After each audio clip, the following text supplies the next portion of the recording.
In today's video, I'm going to teach you how to add a watermark in Microsoft Word, a useful feature you can employ on both Windows and Mac desktop versions. Watermarks can be incredibly helpful for indicating the status of a document, such as marking it as a draft, confidential, or ensuring that the document isn't copied.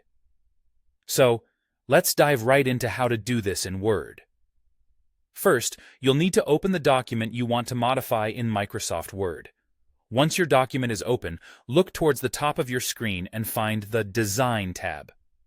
Click on it, and you'll see a section labeled Page Background. Within this section, you'll notice an option that says Watermark. Go ahead and click on Watermark. This is where the magic happens, as it sends you into the realm of watermark customization. You now have a couple of paths you can take. One of the simplest routes is to select a preset watermark.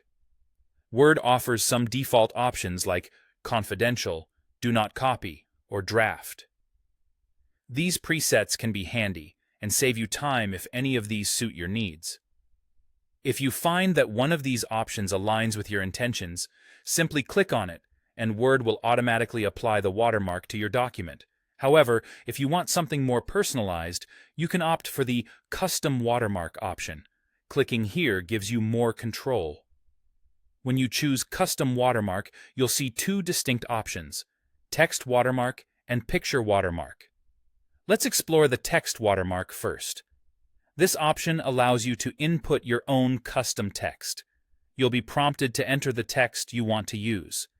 You can personalize it further by selecting a specific font, adjusting the size to make it more or less prominent, and choosing a color that fits the tone of your document.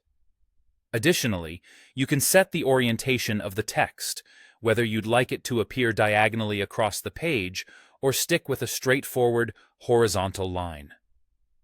On the flip side, if you prefer to use an image for your watermark, you can opt for Picture Watermark.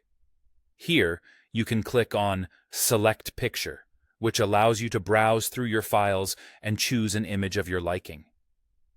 Once your image is selected, you have the option to adjust the scale so it fits your pages perfectly.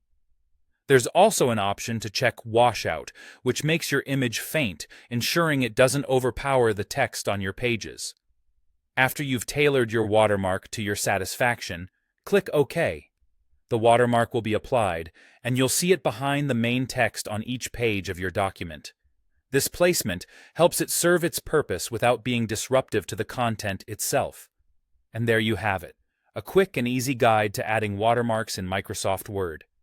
Whether you're using a preset or crafting a custom indication, these steps should have you covered. Happy watermarking!